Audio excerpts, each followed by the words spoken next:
Kalau beliau mengatakan siapa yang membenci Arab berarti membenci saya, jatuh kepada kita umatnya di Indonesia. Katakan barang siapa yang membenci saya, membenci saya Indonesia berarti membenci saya. Itulah. Nah, ini Habib ki goblok-goblok langkah sing bisa ya. Langkah sing bisa. Mulai singarane Bahar Smith maca kitab kualik, Pak. Assalamualaikum warahmatullahi wabarakatuh. Halo Sobat Insan TV 25, kalian pasti udah denger nih ceramah Gus Faris dari Buntet Cirebon yang bikin heboh jagat maya. Beliau dengan tegas bilang, Habib-Habib itu goblok apalagi si Bahar Smith. Nah loh, kok bisa ya? Gus Faris nggak asal ngomong loh. Beliau menyoroti fenomena Habib-Habib zaman sekarang yang seringkali ngaku-ngaku keturunan Nabi. Tapi kelakuannya jauh dari akhlak Rasulullah. Dari yang suka provokasi, ngomong kotor, sampai minta duit atas nama agama. Bahkan, Gus Faris dengan tegas nyenyetin. Jangan lagi manggil Habib untuk ceramah kalau isinya cuma ngegas doang. Gak ada ilmu yang benar-benar mencerahkan umat. Biar gak salah paham, yuk kita simak videonya dulu. Malam hari ini, pelantikan pengurus perjuangan Wali Songo Cirebon diadakan di pondok kami. Ini adalah bentuk daripada dukungan kami kepada PWI. Saya sudah katakan di media bahwa PWI itu bagus sekali. Bukan karena ketuanya kakak saya, bukan. Malah saya ini nggak boleh deket-deket dengan Syarif Abbas. Ngobrol serius 1 menit, kesananya itu berantem kalau saya dengan Syarif Abbas. Makanya jangan deket-deket. Jadi saya ini sangat objektif mendukung PWI. Bukan karena Syarif Abbas kakak saya, bukan. Tapi karena programnya itu yang membuat saya ini sangat mendukung. Pertama adalah pelurusan sejarah. Di mana di hari ini kita menghadapi satu tantangan. Banyak sekali oknum-oknum yang menyelewengkan sejarah kita. Dari mulai NU, yang menurut saya pribadi itu bukan hanya sebagai sebuah organisasi atau jamaah, tapi NU itu amanat syariat bagi saya. Di hari ini ada oknum-oknum yang membelokkan sejarah NU. Yang kedua adalah pemalsuan nasab. Di mana pemalsuan nasab ini dipakai oleh mereka untuk mengelabui dan mendoktrin masyarakat dengan tidak baik. Di darah saya ini ada darah Rasulullah. Di darah saya ini ada darah Nabi Muhammad SAW. Tetapi itu bukan sebagai sebuah contoh tauladan, itu dipakai dan dipergunakan untuk membohongi masyarakat. Bahkan yang lebih kejam daripada itu, untuk menindas masyarakat. Yang padahal secara nasab, kajian dari Kiai Imaduddin Osman ini hal yang sangat luar biasa, membuktikan bahwa secara nasab mereka ini batal, bukan turunannya Kanjeng Nabi, yang justru malah turunannya Kanjeng Nabi itu adalah keturunan Wali Songo. Saya cucunya Syekh Syarif, begini kata saya di turunannya Nabi. Ada yang ngomong, masa turunan Nabi cukure pesek kiri jari kita.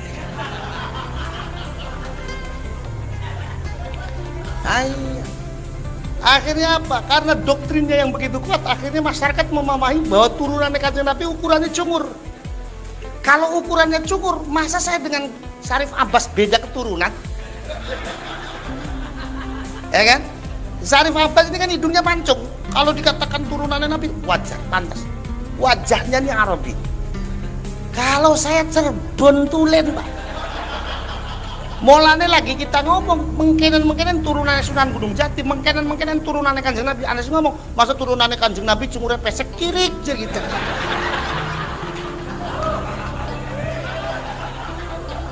Ya boleh. Itu kalau orang Cirebon ngomongnya begitu, cek. Kirik. Kalau orang Jawa Timur jajuk gitu kan. Nah, ini perlu diluruskan. Kiai Imaduddin mengupas soal nasab, yang kemudian ditemukan pada dasarnya adalah kita yang memiliki jalur nasab yang pas dengan Rasulullah. Tujuannya adalah bukan untuk sombong-sombongan, tujuannya adalah bukan untuk dipamerkan, tapi tujuannya adalah sebagai contoh toladan bagi pribadi kita. Saya sampai di hari ini jangankan nyontoh Kanjeng Nabi, nyontoh bapaknya sendiri saja saya belum bisa, apalagi nyontoh kakek saya. Diceritakan yang namanya Mbah Muta'ad ini besok dinyatakan umur 15 tahun itu sudah berpuasa. Sampai ketika wafatnya beliau ini dalam kondisi berpuasa. kakek saya. Jatuh kepada saya cucunya. Untung bulan Ramadan pol saya itu puasa. Untung di sunnahnya Syawal, orang-orang pada 1 minggu, saya cukup 3 hari saja. Ada yang nanya, Rip, ngapa di puasa makan telung dina bisa jarewel dari kita, ganjarannya pada baik dari kita. Teka mengkononnya tergantung ikhlasnya. Maksudnya tergantung ikhlasnya, ente sih puasa seminggu pameran, kita sih telung dina menang-menang baik dari kita. Ya inilah. Nah, maka yang terjadi akhirnya apa? Di Indonesia ini tidak terasa terjadi Arabisasi, Pak. Arabisasi itu nggak benar bagi kita orang Indonesia. Kenapa? Karena Rasulullah sendiri itu mengajarkan tentang nasionalisme kebangsaan. Ketika beliau mengatakan ana Arabiyun, saya Arab, dan siapa yang membenci Arab berarti membenci saya. Itu bukan semata-mata Rasulullah mengajak kita untuk mencintai orang Arab. Kalau hadis itu dimaknani bahwa kita harus mencintai orang Arab, pertanyaannya, apa yang harus kita cintai dari orang Arab di hari ini? Orang yang kerap kali mempermainkan hukum agama, orang yang kerap kali melecehkan wanita-wanita Indonesia, kerap kali TKW kita ini menjadi kambing hitam hukum bagi mereka. Rasulullah mengatakan ana Arabiyun, itu nasionalisme kebangsaan. Kenapa? Sebab kalau kita teliti dari sisi nasabnya, yang namanya Rasulullah itu sejatinya bukan orang Arab, Pak. Rasulullah itu mu'arrab, orang yang diarabkan. Beliau adalah cicit dari Nabi Ismail alaihissalam. Nabi Ismail adalah putra dari Nabi Ibrahim alaihissalam. Semenjak kapan Nabi Ibrahim hidup di Arab? Beliau dilahirkan di Babilonia. Kemudian beliau uzlah ke Palestina, yang secara letak geografis Palestina ini masuk wilayah Israel. Israel di dalam Al-Quran Allah menyebut dengan sebutan bangsa tersendiri, ya Bani Israel. Jadi Rasulullah itu sejatinya bukan orang Arab. Kalaupun beliau mengatakan ana Arabiyun, dan barang siapa orang yang membenci Arab berarti membenci saya, itu adalah nasionalisme kebangsaan. Maka mencerna hadis ini harus dilihat konteksnya. Konteksnya adalah nasionalisme kebangsaan. Maka kalau kita mau mencontoh apa yang dikatakan oleh beliau, kata beliau ana Arabiyun, maka jatuh kepada kita umatnya yang ada di Indonesia, katakan ana Indonesiu. Kalau beliau mengatakan siapa yang membenci Arab berarti membenci saya, jatuh kepada kita umatnya di Indonesia, katakan barang siapa yang membenci saya, membenci saya Indonesia berarti membenci saya. Itulah. Nah, ini Habib ki goblok-goblok langkah sing bisa ya. Langkah sing bisa. Mulai sing arane Bahar Smith maca kitab kualik, Pak.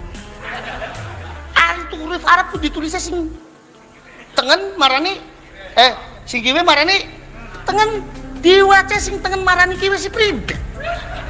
Wah, toling rasaiku mu'allim. Begitu itu.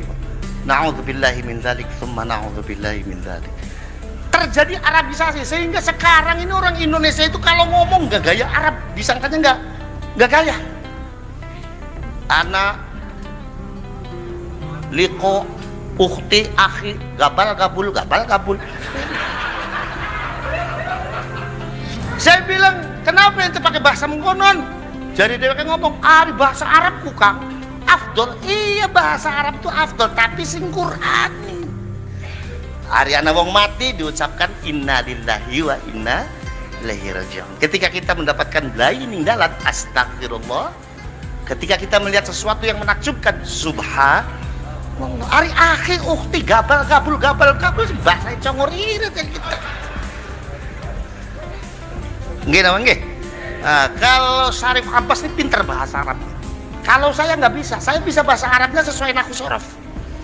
Makanya ketika saya umroh, saya lagi ngopi di warung. Saya nuang kopi luwak pahit kopi, Bu. Ada orang Arab datang. Malkah wa ya haji. Ki kopi apa? Kita ini keder, kopi luwak nih bahasa Arab apa? Akhirnya jari kita hadhil qahwa allati tahruju min silitil luwaki.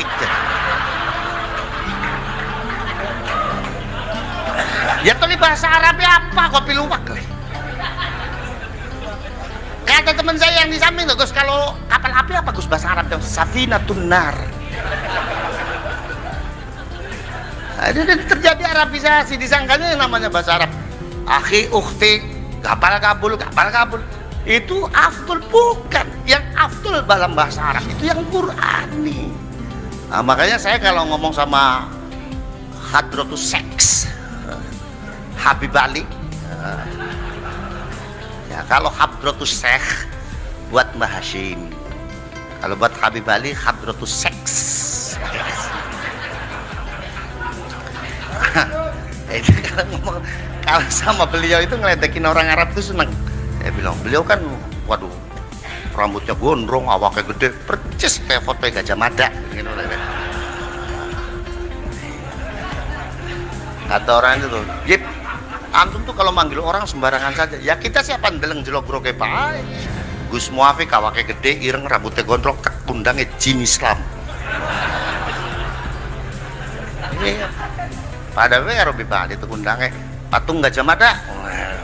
Percis kayak Gajah Mada. Nah, bahasa Sunda, bahasa Jawa itu adalah bahasa yang diciptakan oleh leluhur kita sesuai dengan tatanan nilai-nilai akhlak dan moral kita. Coba Pak, dalam bahasa Jawa ngundang bocah sing tembe ceprot lahir ada sebutannya, betul apa betul?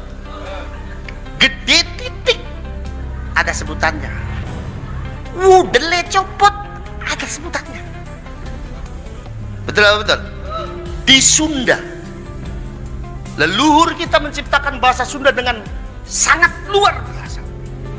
Ngomong mangan kasar ngajablok, ngomong mangan alus tuang. Itu tatanan bahasa yang sudah disesuaikan dengan nilai-nilai akhlak dan moralitas masyarakat. Leluhur kita ini orang yang biasa. Makanya abah saya itu kalau ada orang sowan, contoh ya dari Brebes, terus sowan ke abah saya pakainya bahasa Indonesia, dimarahin sama abah saya. Sebab orang Brebes itu nggak bisa nutupin Pak. Ngomong bahasa apa? Ya lagu Brebes. Ya kan? Ah, contoh aja Bu, kalau ibu ke Bandung Jaya, Brebes Selatan, itu ada daerahnya Brebes tapi bahasanya Sunda, lagunya tetap Brebes. Di rompokna tabu sabaraha Kiai lah, tabu genep geni tabu tujuh bae. Eta colokan mikna dikadiekeun no, tetep ana itu. Orang Brebes itu sama dengan orang Madura. Orang Madura itu bicara apapun bahasanya tetap Madura. Bahasanya itu tetap Madura. Ngomong Arab lagunya Madura. Saya punya teman dari Madura, haji bareng, itu ngomong Arabnya ya lagunya Madura. Kalau kita kan ngomong sama orang Arab mafi muskilah gitu kan.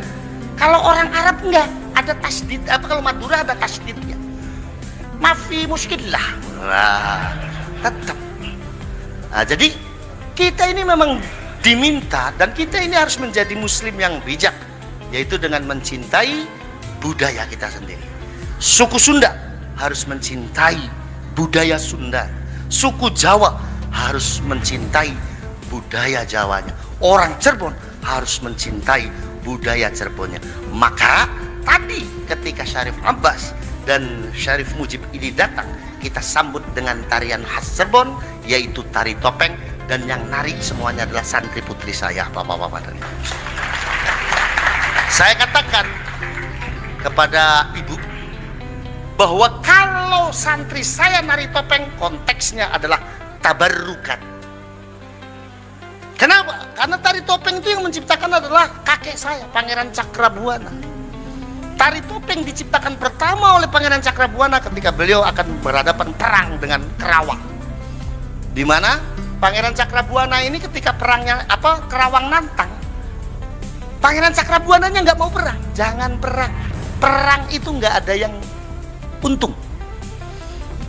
Kerawangnya tetap nantang. Dibikinlah gerakan kedua, namanya adalah Kelana Kesatria. Kalau gerakan pertama namanya Kelana Gandrung. Gerakan Kelana Kesatria menunjukkan bahwa Sudahlah kita damai saja, nggak usah perang. Kerawangnya tetap nantang. Dibikin gerakan ketiga namanya Kelana apa.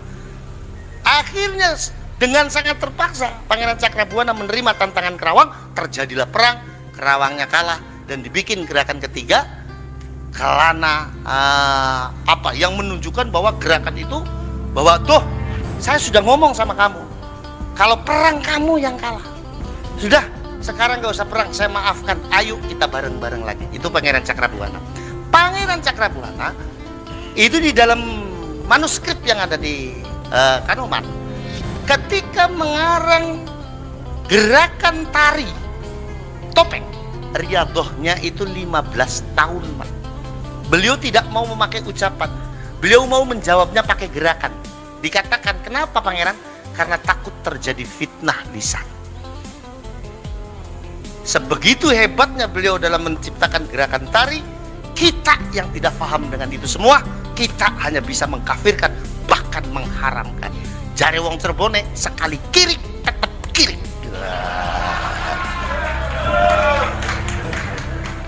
Nah inilah, saya meriset sejarah Cirebon itu kurang lebih 4 tahun dengan almarhum almarhumlah Dr. Affan Safari Hasim, ahli filologi yang beliau juga masih keluarga dari Kesultanan Cirebon. Meriset dan saya menemukan semuanya. Sampai sintren maknanya apa. Banyak sekali. Telembuk itu riset nih. Cuma beli ketemu jawabannya ngapa sih Rada di telembuk beli ketemu jawabannya. Jadi sekali lagi saya sangat mendukung PWI, bahkan di kedepannya PWI Cirebon harus lebih maju. PWI Cirebon harus lebih maju. PWI Cirebon harus lebih maju. Ingat, di pundak kita ada amanah perjuangan dari Wali Songo, yang itu adalah guru bagi ulama-ulama kita di Jamaiyah Nahdlatul Ulama. Itu saja, sekali lagi selamat datang di Pondok Pesantren Nahdlatul Ummah. Saya mohon ziyadah doa dari para kiai, mudah-mudahan saya diberikan kekuatan untuk terus mengemban amanat dari almarhum al-maghfurlah Sayyid Syarif Kiai Al-Haj Fuad Hashim Al-Husaini. Terima kasih, mohon maaf, wallahul muwaffiq ila aqwamit thoriq. Wassalamualaikum warahmatullahi wabarakatuh. Udah makin tercerahkan kan teman-teman? Nasab itu gak menjamin akhlak. Ilmu agama tuh butuh pemahaman yang benar. Bukan sekadar bawa nama besar kalau ceramah isinya cuma marah-marah dan maki-maki. Ya gimana umat mau dapat hidayah? Jangan gampang kagum sama gelar. Tapi lihat akhlak dan ilmunya. Biar yang halu makin tersadarkan. Wassalamualaikum warahmatullahi wabarakatuh.